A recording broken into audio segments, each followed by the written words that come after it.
পরিত্যক্ত বাড়ি, ভূতের আড্ডা।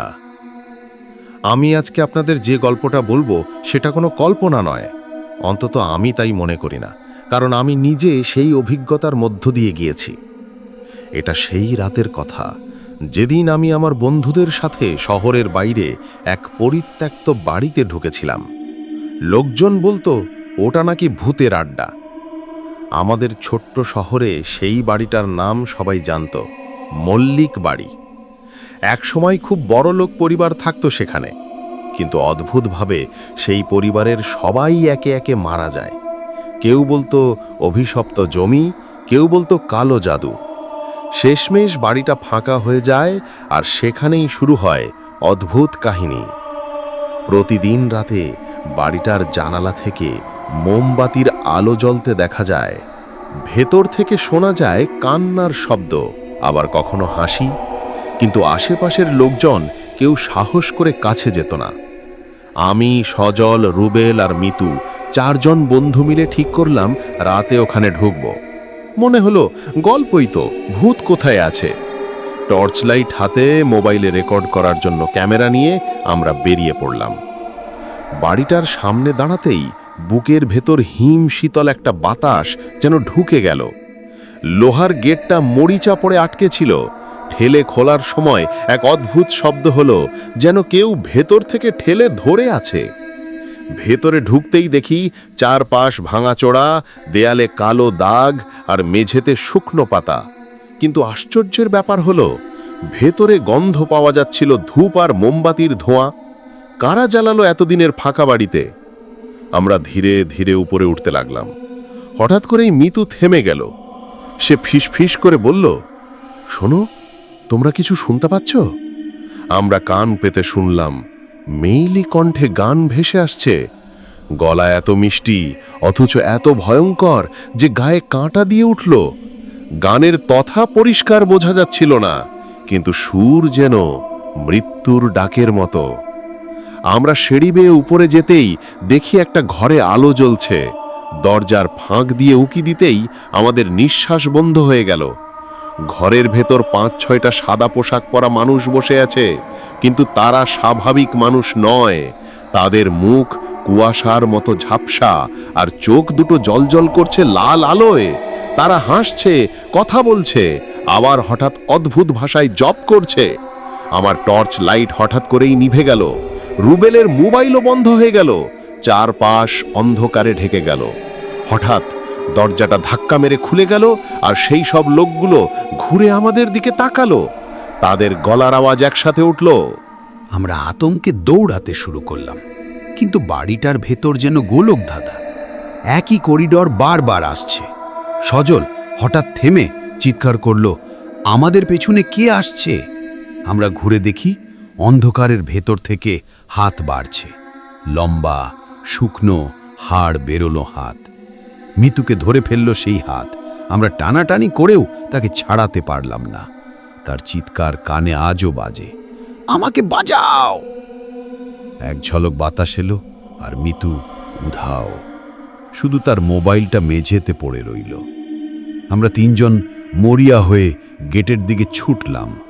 কেমন করে যেন দরজাটা খুলে গেল, আর আমরা বাইরে বেরিয়ে পড়লাম। সেই রাতের পর থেকে আর কখনো সেখানে যাইনি। কিন্তু মিতু আজও নিখোঁজ। পুলিশ বলল আমাদের বানোয়াট গল্প, হয়তো মিতু পালিয়েছে কোথাও। কিন্তু আমি জানি ও আর বেঁচে নেই। প্রতিদিন ভোরে আমার মোবাইলে একটা মেসেজ আসে, শুধু একটাই শব্দ, ফিরে এসো। মিতুকে হারানোর পর আমাদের তিনজনের জীবন আর আগের মতো থাকলো না। আমি, সজল আর রুবেল প্রতিদিনই আতঙ্কে ভুগতে লাগলাম। রাতে ঘুমোতে গেলে মনে হতো কেউ যেন বিছানার পাশে দাঁড়িয়ে আছে। চোখ খুললেই দেখি অন্ধকার, কিন্তু অনুভূতিটা সত্যি। মিতুর মোবাইলটা পুলিশ নিয়ে গেল, কিন্তু ওর ফোন থেকে বারবার ফিরে এসো লেখা মেসেজ আসতে থাকলো। পুলিশ বলল এটা হয়তো হ্যাকারদের কাজ, কিন্তু আমি জানতাম এটা সাধারণ কিছু নয়। একদিন গভীর রাতে আমি টেবিলে বসে কাজ করছিলাম। হঠাৎ করেই টেবিলের ওপর রাখা পানির গ্লাসটা কাঁপতে শুরু করলো। জানালা বন্ধ, বাতাস নেই, তবু পানি দুলছে।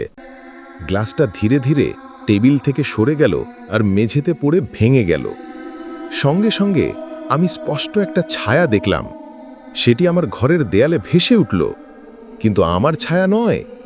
ছায়ার হাত লম্বা, গলা বাঁকা, আর চোখের জায়গাটা ফাঁকা। হঠাৎ করেই সেই ছায়াটা বলল, মিতুকে বাঁচাতে চাইলে আবার আসো। পরের দিন আমি সজল আর রুবেলকে ডেকে পাঠালাম। ওরা প্রথমে রাজি হচ্ছিল না, কিন্তু আমি জোর দিয়ে বললাম, আমরা মিতুকে ফেলে আসতে পারি না।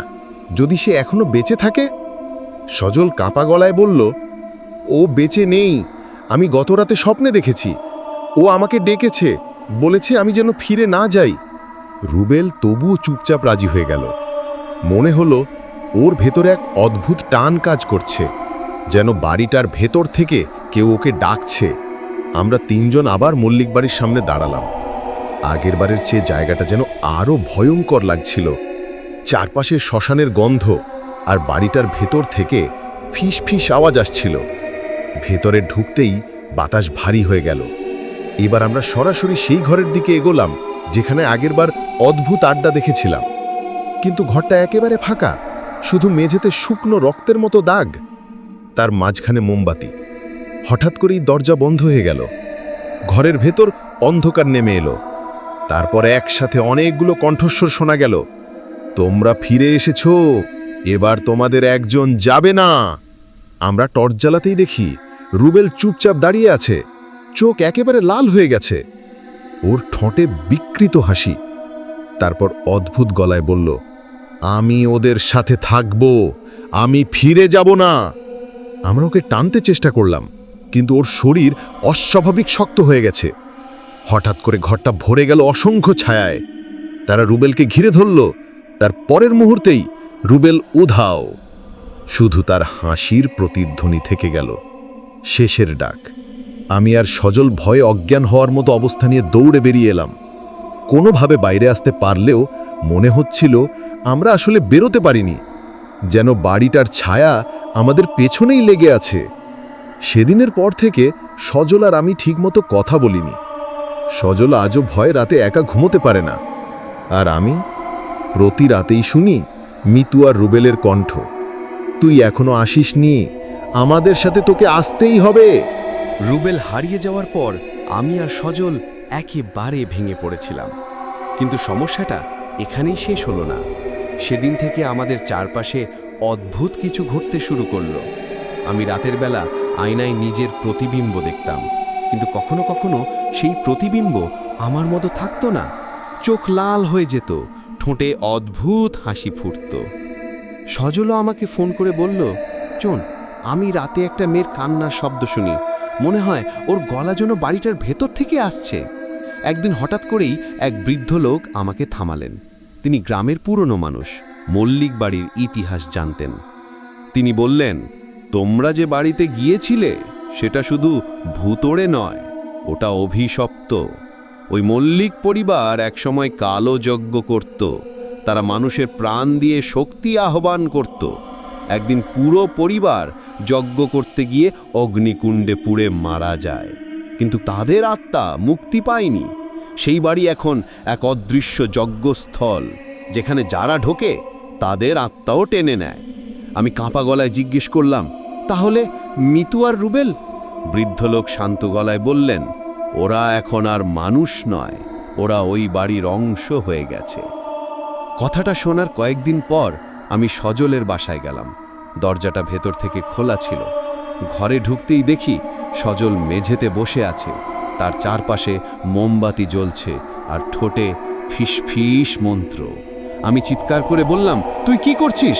সজল ধীরে ধীরে মাথা তুলল, তার চোখ পুরো লাল। তারপর বলল, তুই বুঝতে পারছিস না, ওরা আমাকে ডেকেছে, আমি ওদের কাছে যাচ্ছি। আমি ওকে থামাতে এগোতেই হঠাৎ বাতাস বন্ধ হয়ে গেল। ঘরের ভেতর এক ঝড় উঠল, মোমবাতিগুলো জ্বলে উঠল আগুনের শিখায়, আর সজল হাসতে হাসতে মাটিতে লুটিয়ে পড়ল।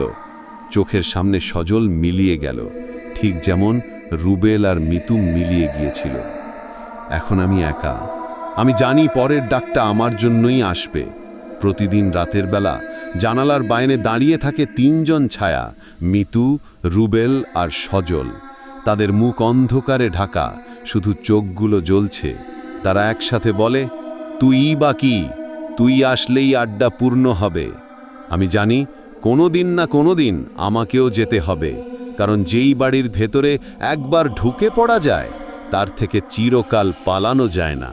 তিনজন বন্ধুকে হারানোর পর আমি চেষ্টা করছিলাম সব ভুলে যেতে, কিন্তু ভুলবার সুযোগ দিল না সেই বাড়ি। প্রতিদিন রাত ৩টার সময় আমার মোবাইল বেজে উঠত। ডিসপ্লেতে কোনো নাম আসতো না, শুধু লেখা থাকতো মল্লিক বাড়ি। কল রিসিভ করলেই মিতুর গলা শোনা যেত, তুই আসছিস তো, আমরা অপেক্ষা করছি। এক রাতে আমি স্বপ্নে দেখলাম আমি বাড়ি। আসসালামু আলাইকুম সম্মানিত ভিউয়ার্স, সবাই কেমন আছেন? আশা করি সবাই ভালো আছেন। আজকের গল্পটি ছিল পুরনো এক মল্লিক বাড়ি নিয়ে। এটি সম্পূর্ণ বাস্তব, কোনো কাল্পনিক নাই। আশা করি যাদের আমি আনন্দ দিতে পারছি আমার এই ভিডিওর মাধ্যমে, সবাই লাইক কমেন্ট শেয়ার করে দিবেন যদি ভালো লাগে, আর সাথেই থাকবেন।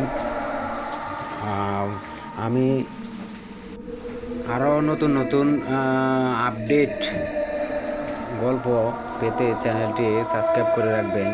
আসলে এটা আমাদের বাড়ির পাশেই সংগ্রাম সময় 1971 সনে এই বিল্ডিংটি মালিকগুলা চলে যায়। তারপর বাড়িটা পরিত্যক্ত থাকে। আমি ভিতরে ঢুকে আপনাদেরকে ভিডিওটা করে আনলাম, আর এই মল্লিক বাড়ি সম্পর্কে আপনাদেরকে আইডিয়াটা দিলাম। কেমন লাগছে সবাই জানাবেন, আর পাশেই থাকবেন। ধন্যবাদ সবাইকে, সবারই দীর্ঘায়ু এবং সুস্বাস্থ্য কামনা করছি। আল্লাহ হাফেজ।